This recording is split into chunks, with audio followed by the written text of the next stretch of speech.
Retro படம் எப்படி இருக்குன்னு இப்ப பாத்துடலாம். பிரிஞ்சு போன தன்னோட காதலை தேடி நம்ம சூர்யா அந்தமானுக்கு போறாரு.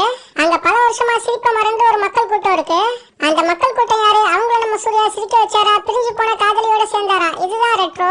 எனக்கு இந்த படம் ஒரு ஓகேஷான மூவியா இருந்தது. ஃபர்ஸ்ட் 40 மினிட்ஸ் இந்த படத்தோட ஒரு பெரிய ஹைலைட்டா சொல்லலாம். இந்த 40 மினிட்ஸ்ல தான் கனிமா சிங்கிள் ஷாட் சீக்வன்ஸும் வரும். சூர்யா ஃபேன்ஸ் எல்லாரையும் செதற விடுற அளவுல இந்த ஃபர்ஸ்ட் 40 மினிட்ஸ் இருந்தது. ஆக்சுவலா கார்த்திக் சுப்ராஜ் லவ், லாஃபர், வார், கல்ட், தம்மம் தி 1 எபிசோடா இந்த படத்தை கொண்டு போயிருக்காரு. இப்ப சொன்ன இந்த ஃபர்ஸ்ட் 40 மினிட்ஸ்மே லவ் எபிசோட்ல வரும். நம்ம சூர்யாவோட பெர்ஃபார்மன்ஸ் இந்த படத்துல ஒரு பெரிய பிளஸ்ஸா சொல்லலாம். சூர்யா இந்த படத்துல சிரிக்க மாட்டாரு. ஒரு இடத்துல கண்ணாடியை பார்த்து சிரிக்கிறதுக்காக ட்ரை பண்ணுவாரு. அந்த இடத்துல எல்லாம் பெர்ஃபார்மன்ஸ்ல கலக்கிட்டாரு. அதே மாதிரி ஆக்ஷன் சீன்ஸ்ல நம்ம சூர்யா பெர்ஃபார்மன்ஸ்ல தெறிக்க விட்டுருக்காரு. ஃபைட் சீன்ஸ் எல்லாமே சூப்பரா இருந்தது. பூஜா ஹெக்டேக்கு இந்த படத்துல சூப்பரான ஒரு ரோல், அதை நல்லாவே பண்ணிருக்காங்க.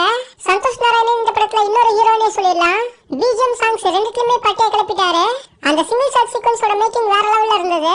ஒரே ஷாட் உள்ள சாங், ஃபைட், நடுவுல சில டிராமான்னு அடிச்சு நோக்கிட்டாங்க.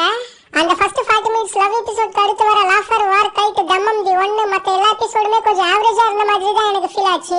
ஆக்சுவலா இன்ட்ரோக்கு கொஞ்சம் முன்னாடி அந்தமானுக்கு போவாங்க. அந்த அந்தமான் சீக்வன்ஸ் ஃபுல்லாவே எனக்கு அவ்வளவு ஒர்க் ஆகல. நம்ம சூர்யா, சந்தோஷ் நாராயணன் ரெண்டு பேருமே அவங்களோட 100% இந்த படத்துல கொடுத்திருக்காங்க. பட் ஸ்டோரியா ஸ்கிரீன் பிளே பாக்குறப்ப ஆஹா ஓன்னு சொல்ற அளவுல செகண்ட் ஹாஃப் எனக்கு இல்ல. வில்லன் கேரக்டர்ஸ் அந்த அளவுக்கு இம்ப்ரெசிவா இல்ல. ஃபர்ஸ்ட் 40 மினிட்ஸ்ல பண்ண அந்த மேஜிக்கை ரிமைனிங் போர்ஷன்ல பண்ணியிருந்தா கண்டிப்பா இந்த ரெட்ரோ ஒரு தரமான படமாவே வந்திருக்கும். ரத்தம் தெரிக்கிற சீன்ஸ் இந்த படத்துல நிறைய இருக்கு. பட் செக்ஷுவல் கண்டென்ட் பெருசா எதுவும் கிடையாது. சூர்யா ஃபேன்ஸை கண்டிப்பா இந்த படம் சாட்டிஸ்ஃபை பண்ணும். பட் ஜெனரல் ஆடியன்ஸ்க்கு எந்த அளவுக்கு இந்த படம் பிடிக்கும்னு தெரியல. ஓவராலா ஃபர்ஸ்ட் ஹாஃப் பெட்டரா இருந்தாலும் செகண்ட் ஹாஃப் சொதப்புனதுனால ஒரு ஓகேவான மூவியா தான் எனக்கு இந்த ரெட்ரோ ஃபீல் ஆச்சு.